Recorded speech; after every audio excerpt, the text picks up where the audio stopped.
Dans le Seigneur, nous continuons ces séries d'enseignements pour nous éclairer, pour nous aider à nous éclairer sur beaucoup de points. J'étais en train de lire, de méditer sur les livres de Genèse. Nous voyons au commencement, Dieu crée les cieux et la terre. Et puis Dieu a créé l'homme. Quand Dieu a créé l'homme, au commencement, la Bible dit que l'homme était seul. Dieu venait parler à l'homme. Donc, dans ma première, c'est-à-dire la première étape de ce dont je voulais parler sur les langues. Quelle a été la première langue sur la terre? Parce qu'il a prononcé, c'est à Dieu. Quand il a créé Adam, c'est Dieu qui a commencé à lui parler. Et Adam, je m'excuse, Adam, c'est facilement, il a maîtrisé cette langue-là facilement.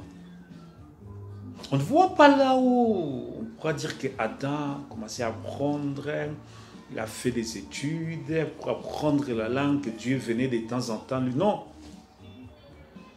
Adam avait la connaissance parfaite de cette langue. Là, c'est un mystère. C'est un mystère que très souvent, on n'en parle pas. Adam ne réfléchissait pas sur les mots. Quand Dieu est venu lui parler, Adam écoutait. Adam comprenait. Adam répondait. Adam a été créé dans la perfection de Dieu. Il est différent avec l'homme qui est né, un bébé, qui commence à grandir. C'est comme les enfants qui sont nés d'Adam. Et ils ont commencé à apprendre à parler auprès d'Adam. Et quand Ève est sortie d'Adam, c'est-à-dire que Dieu a séparé, a scindé Adam en deux, il a créé Ève. Adam parlait à Ève, il a dit, Isha, voici Isha, celle qui est os de mes os, chair de ma chair. Ève aussi a compris. Vous savez, un bébé, quand tu lui parles, au début, il n'arrive pas à comprendre, ça prend du temps pour qu'il puisse saisir ce dont tu parles. Vous savez, si tu voyages, tu vas dans un autre pays où on parle une autre langue. Tu arrives peut-être en Russie, on parle la langue russe. Ils racontent des choses, tu ne comprends rien. Tu pars en Chine. Moi, souvent, l'habitude de dire que ça, c'est des Chinois, ça veut dire quelque chose que tu n'arrives même pas à comprendre, dont tu ne saisis même pas les mots. Ils commencent à parler. Ça prend du temps pour que tu commences à saisir les mots qui sont souvent répétés. Ça va te prendre suffisamment du temps pour que tu arrives à comprendre ces mots-là. Mais Adam comprenait facilement. Et quand Dieu a créé Adam, la langue céleste, parce que c'était la langue de Dieu, c'est la langue céleste, Dieu a parlé à Adam. Et Adam aussi avait cela en soi. Ça veut dire qu'il y avait quelque chose dans Adam qui était céleste.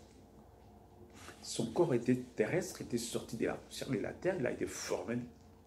Mais Adam de Genèse chapitre 1 verset 26, là où Dieu dit faisons l'homme à notre image, à notre ressemblance, il domine, ce n'était pas un homme charnel. Celui-là n'était pas un homme charnel. Parce que s'il était un homme charnel, il n'allait pas comprendre. Imagine-toi si Adam était comme nous, les humains qui sont venus après Adam et Ève, c'est-à-dire après la sortie dans les jardins d'Éden. Parce que c'est ça le plus grand problème de beaucoup de gens et même des pasteurs. Ils pensent que Adam et Ève étaient tels que nous sommes aujourd'hui. Non. Non. Adam et Ève vivaient dans une autre dimension. Ils vivaient dans une autre diapason. Dans une diapason spirituelle. Ils vivaient en Christ, dans le lieu céleste. Ils vivaient dans la perfection de Dieu. Voilà pourquoi Adam pouvait saisir facilement la langue céleste. si je dois l'appeler comme ça, que Dieu lui parlait. Adam pouvait facilement parler, comprendre, entendre la langue céleste que Dieu lui parlait.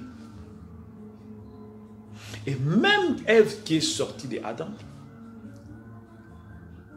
parce que dans Adam, quand tu as créé Adam, la Bible dit qu'il était mâle et femelle. C'est-à-dire que la tribu Ève était aussi dans Adam. Et la formation, Dieu a séparé Ève d'Adam. Il a fait endormir Adam. Il a pris l'esprit féminin, le Saint-Esprit de Dieu. Il a placé dans les corps qu'il avait formés. Et quand Adam a vu Ève l'appeler Ishaï, Ève a compris que c'est moi. Ève a commencé à parler avec Adam facilement. Ève n'avait pas de problème pour dire que, attends, non, qu'est-ce que tu racontes? Et c'est quoi? Ève parlait facilement. Ève n'est pas entrée dans une école où Adam commençait à lui apprendre A, B, C, D, E, F, G, D. Ève n'est pas entrée dans une école où Adam commençait à lui apprendre à compter 1, 2, 3, 4, 5, 6. Donc Adam et Ève, il savait compter. Il avait toute la mathématique.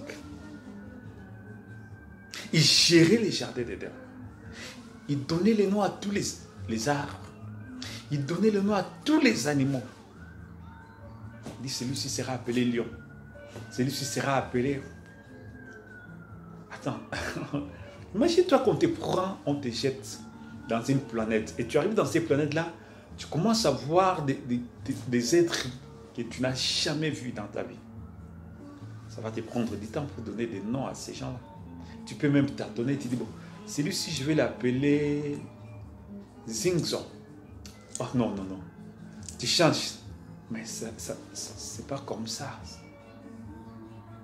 Ça ne s'est pas fait comme ça avec Adam. Adam a maîtrisé facilement. Ça veut dire quoi? Qu'est-ce que j'essaie un peu de comprendre, de me faire comprendre? C'est-à-dire qu'il y avait une capacité dans Adam qui faisait que cette capacité est appelée la divinité. Donc il y avait la divinité dans Adam, qui comme Dieu, le créateur des cieux et de la terre, qui a créé toutes choses, et il a légué une partie de la création à son fils Adam. Et Adam a commencé, parce que quand Dieu créait, il connaissait le nom de chaque animal. Dans la pensée de Dieu, ces animaux existaient depuis l'éternité. Et leur nom. Et quand Dieu a créé Adam, cela a été transmis à Adam. Et Adam appelait les noms tels que Dieu lui avait transmis. Parce que l'esprit de Dieu était dans Adam. La pensée de Dieu était dans Adam. C'est tellement profond, trop profond, que quand Adam appelait les noms, c'était exactement les mêmes noms que Dieu l'appelait.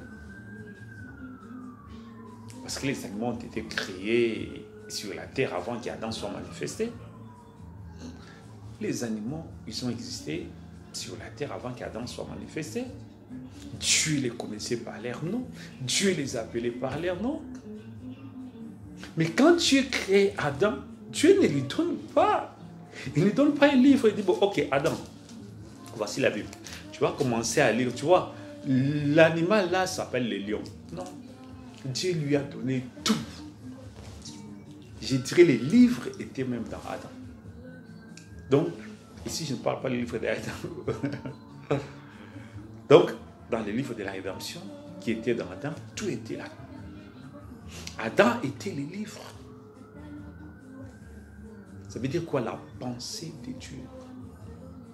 Adam a appelé, celui-ci c'est les lions, celui-ci c'est c'est l'éléphant, l'autre là c'est les chacals, l'autre les poissons, les clés, tout. Adam connaissait même tous les oiseaux, les animaux qui étaient dans l'eau. Et l'air non, les petits. Tout. C'est le péché qui a fait que Adam a perdu quelque chose qui lui donnait la capacité de connaître et de nommer, de connaître les noms exacts de la chose. Ces choses-là, ces animaux passaient dans la tête d'Adam comme si Adam les avait vus il y a longtemps. Et il a appelé, oui, les lions qui étaient. Oh, c'est la première fois que les yeux physiques d'Adam puissent voir ces lions-là. Mais les spirituels d'Adam avaient déjà vu ces lions-là. Les spirituels d'Adam avaient déjà vu ces lions. Donc c'est tellement profond, c'est tellement profond. C'est que nous sommes exposés à comprendre. Donc Dieu parlait à Adam, Adam répondait. La langue de Dieu et d'Adam étaient un. Adam parlait la langue de Dieu. Dans les jardins d'Éden, Adam parlait la langue de Dieu, la langue divine, la langue céleste, la langue que Dieu parle avec les anges. La langue auquel Dieu a utilisé pour créer. Parce que Moïse, qui a vu cela dans la vision, il a entendu Dieu parler, que la terre fut, que les cieux se séparent. Et puis il a vu le même Dieu descendre dans les jardins d'Éden, continuer à parler dans la même langue. Que Dieu n'avait pas changé de langage. Dieu n'avait pas quitté de la langue céleste à une autre langue quand il est venu sur la terre. Dieu a continué à parler la même. Ça, c'est ce que Moïse a vu dans la vision qu'il a écrit dans la parole de Dieu.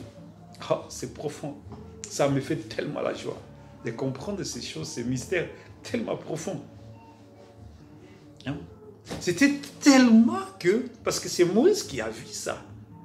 Parce que des Genèse, depuis Adam, du jardin d'Éden, jusqu'à Noé, tout a été dissous dans l'eau. Parce que quand Adam a été chassé du jardin d'Éden, le monde s'est évolué plus que le monde que nous vivons maintenant. Ces gens-là, qui ont été détruits dans Genèse 9, 8, 7, 8, 9, du temps de Noé, ça avait atteint la perfection de la science. Ils pouvaient aller dans des différentes planètes. Ils avaient les vaisseaux spatials. Ils avaient des satellites, ils avaient tout.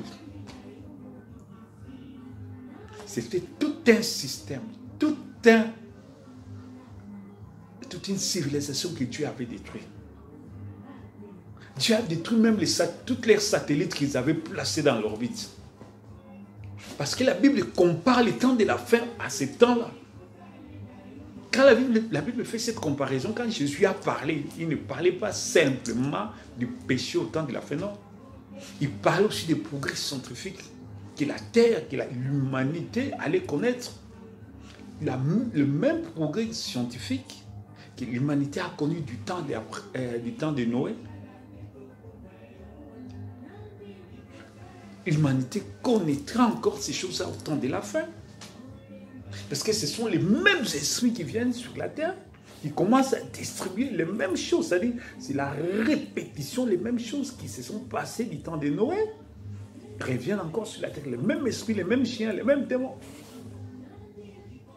Ah, voilà.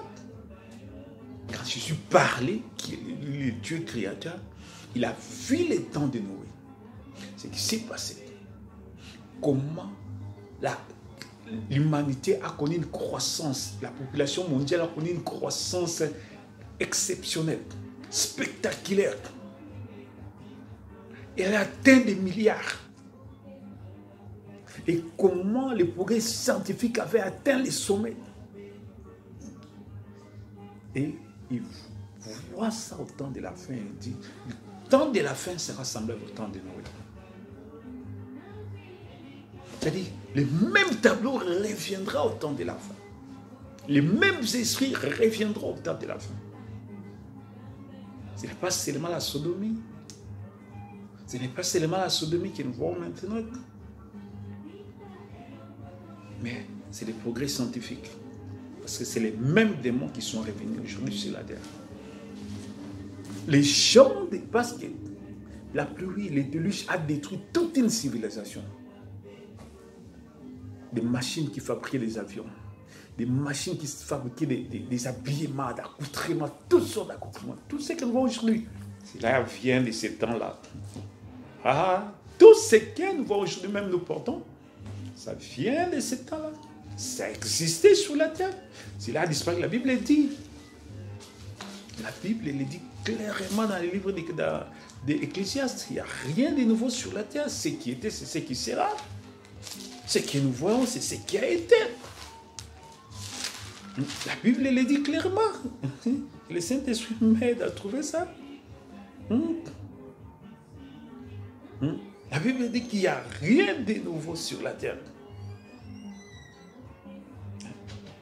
Parce que c'est ce qui a été, c'est ce qui sera. Oh, j'ai relevé ça. Ecclésiaste chapitre 3, verset 15.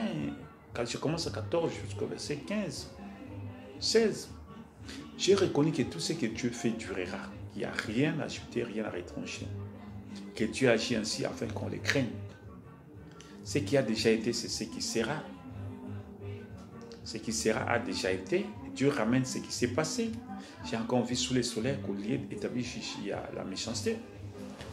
Donc, ce qui a déjà été, c'est ce qui sera. Dieu ramène ce qui s'est passé. Donc, sur la terre, il n'y a rien de nouveau. Il n'y a rien de nouveau. Tout ce que nous voyons, cela a été dans les temps passés. Cela a été dans les temps passés. Ça veut dire quoi? Avant les déluges.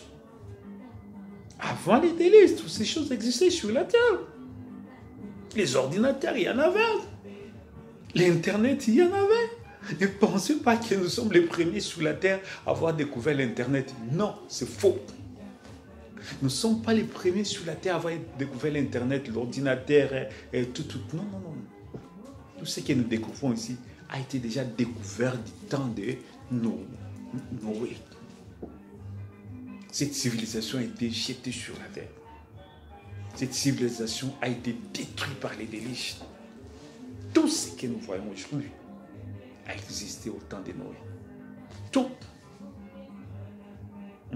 Parce que tout ce qui existe tout ce qui existe aujourd'hui a déjà existé dans les temps passés. A déjà existé dans les temps passés. C'est seulement que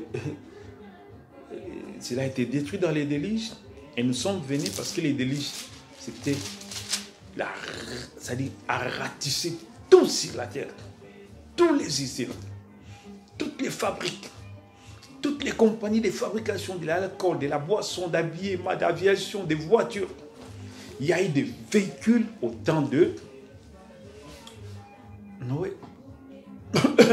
Ils avaient des voitures, des courses, il y avait des voitures, le luxe, il y avait des voitures sophistiquées, il y avait des voitures électriques. Ils ont connu la pollution, ils ont connu tout ce que... Parce que les déluges a ramené l'oxygène sur la terre. Pardon. Les déluges a oxygéné la terre. A oxydé la terre. C'était une oxydation sur la terre. Parce que la pollution que la terre avait connue, du temps de Noé, avec les avions de chasse, avec les fusées, avec les voitures et tout ça. Et Dieu a envoyé la pluie qui a ramassé toutes ces choses-là, détruit toutes ces choses-là. Il a purifié la terre, il a sanctifié la terre, il a lavé la terre. Parce que la Bible nous parle que, que la terre a été lavée par les déluges. C'était les eaux de sanctification. C'était les eaux qui ont sanctifié la terre. Révélez ça. On dit que cette eau était une figure de sanctification. Dieu avait lavé la terre. Dieu avait purifié la terre. Ça doit être dans le livre de 1 Pierre, chapitre 3. Quel verset? On commence au verset 18. Christ aussi a souffert une fois pour les péchés, lui juste pour les injustes, afin de nous amener à Dieu, quand ayant été mis à mort quant à la chair, mais a été rendu vivant quant à l'esprit, dans lequel il est aussi prêché, il est allé prêcher aux esprits en prison, qui autrefois avaient été incrédules, lorsque la patience de Dieu s'est prolongée au jour de Noé, pendant la construction de l'arche, dans laquelle un petit nombre de personnes, c'est-à-dire 8, furent sauvées à travers l'eau. Cette eau était une figure de baptême qui n'est pas la purification des souillures du corps, mais l'engagement d'une bonne conscience envers Dieu et qui maintenant vous sauve vous aussi par la résurrection de Jésus-Christ. Cette eau-là a fait quoi? A lavé la terre, a détruit tout, les maisons, les buildings, il y avait des immeubles, il y avait des gratte-ciels. N'est-ce pas qu'ils ont retrouvé quelque part là dans l'océan des immeubles qui sont détruits, des maisons dans l'eau? Parce qu'il y avait, avant les déluges, il y avait 7 continents. La terre n'était pas seulement remplie des eaux comme nous voyons aujourd'hui. Il y a 2 continents qui sont allés dans l'eau. Un qui était là où il y a l'océan Pacifique. Il y avait et l'autre là où l'océan Indien, Atlantique. Donc il y avait des continents qui étaient là et ces continents ont été basculés dans l'eau. Donc il y a eu des maisons. Si on fouille l'eau, ils vont trouver, parce que jusque-là on n'a pas encore découvert les 2 tiers. Ils vont découvrir beaucoup de choses dans l'océan là. Beaucoup de choses. Parce que la mission des déluges, c'était de secouer les maisons, de balayer les maisons, de jeter dans l'eau. Voilà pourquoi 2 continents ont été submergés dans l'eau. Et les restes des continents sont entrés dans l'eau. Voilà pourquoi Dieu avait permis que l'arche de Noé puisse submerger au-dessus des eaux. Parce que tout ce qui était ici devait être balayé, devait être détruit, déraciné, dégagé, jeté dans l'eau. Donc, ce que nous voyons aujourd'hui sur la terre n'est pas nouveau. Ce que nous voyons aujourd'hui sur la terre n'est pas nouveau. L'Internet, l'ordinateur, les avions sophistiqués, les avions furtifs, toutes les informations que nous voyons aujourd'hui ont préexisté dans des Noé. Tout a été. Et heureusement qu'ils appellent ça découverte. Parce que personne n'appelle ça création. Découverte, pourquoi? Parce que ça existait. Les gens du temps de Noé, ils sont allés dans la Lune. Ils ont visité des planètes. Ils sont allés en Mars. Ils ont visité des planètes. C'est pour ça. Nous ne sommes pas les premiers à aller sur Mars. Non, nous ne sommes pas les premiers à aller sur la Lune. Non, non. Nous ne sommes pas les premiers à aller sur la Lune. Ces gens-là, ils savaient visiter toutes ces planètes-là. Ils avaient des appareils qui pouvaient détecter de loin toutes ces planètes-là. Tu vois, ils avaient atteint un sommet tellement profond. Ils avaient atteint un sommet. Et les mêmes esprits ont conduit au péché. C'est-à-dire que nous vivons la répétition de ce qui se faisait à ce temps-là. Nous vivons la répétition de ce qui se faisait à ce temps-là. La répétition de toutes choses. Tu es en train de chercher, il y a un autre verset qui parle encore, qui va encore plus loin de ce que je viens de lire. Toujours dans Ecclésiaste. Où on parle que tout ce que tu vois aujourd'hui, il n'y a rien de nouveau. Il n'y a rien de nouveau. Dieu ramène que ce qui a été passé. Dieu ne fait que ramène que ce qui a été passé. Si vous voyez quelque chose et vous dites que c'est nouveau, non, cette chose-là existait. Vous savez, ça fait longtemps que j'ai lu ces versets. Je l'ai lu plusieurs fois. Bon, peut-être nous, on faisait souvent allusion avec... aujourd'hui, il y a la création des vestes. Peut-être croisées, peut-être un bouton. Si tu regardes vers les années 60, tu vas voir même Frère Branham porter déjà ces vestes. Vers les années 56, le prophète Branham portait ses vestes. Donc, on revient. Nous, on faisait toujours allusion à des générations qui sont proches. Mais c'est maintenant même que Dieu me révèle que non, c'est encore plus loin que ça. C'est encore plus loin que ça. C'est-à-dire, il y a eu des temps où les gens ont vécu sur la terre du temps de Noé. Et ces gens-là, ils ont vécu ces choses. Ils ont vécu ces choses. Ils ont expérimenté ces choses. Ils ont eu des inventions. C'est-à-dire, s'il n'y avait pas les déluges, nous serons loin avec tout. On allait venir sur la terre trouver des choses sophistiquées. Peut-être avec les bombes, les hommes allaient détruire la terre déjà. Avec toutes sortes de bombes.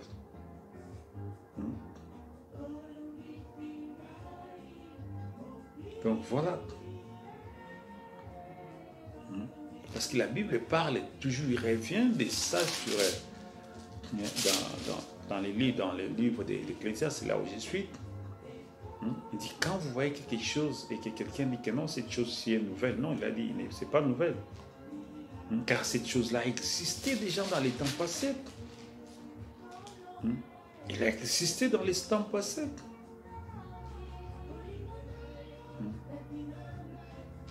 Ça a déjà existé. C'est-à-dire les travails que nous voyons aujourd'hui, les inventions que nous voyons aujourd'hui. Mais non, ça existait dans les temps passés. Il n'y a rien de nouveau sur la terre. Il n'y a rien de nouveau sur la terre. Tout ce que nous voyons a déjà existé. Tout ce dont nous voyons aujourd'hui a déjà existé. Il a déjà existé, il y a déjà eu des savants. La terre avait connu du temps de Noé, il y avait des savants sophistiqués. Ils ont eu des inventions terribles. Ils ont inventé tout. Toutes sortes de choses, des bombes, des bombes atomiques, tout. Et ils ont inventé ces choses-là. Mais les déluges étaient venus pour faire quoi? Pour détruire tout ce que l'on croit. Tout ça, c'est les œuvres du diable.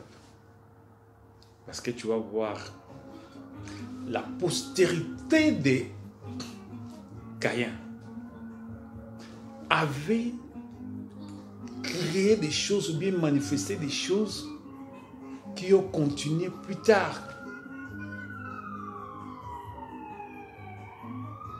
Tu vois?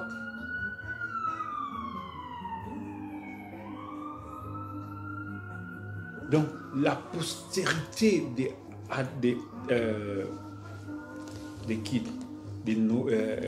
Caïn, donc je vais revoir tout ça plus tard, donc on va revenir sur ça plus tard. Donc, je vais revenir sur quelque chose que je suis en train de dire. La postérité de Caïn. Qu'est-ce que la postérité de Caïn a apporté sur la terre? Tu vas voir parce que tout ce qui doute que Caïn n'était pas le fils du diable, tu vas voir si Caïn était l'enfant de Dieu. Regarde ce qu'il a fait. Adam connut sa femme et ça a conçu, enfanta Caïn, qui dit, j'ai formé un homme vers l'aide de l'Éternel. Elle enfanta encore son frère. Ève était déjà enceinte de Caïn. Quand Adam l'a connu, Caïn et Abel étaient comme des jumeaux,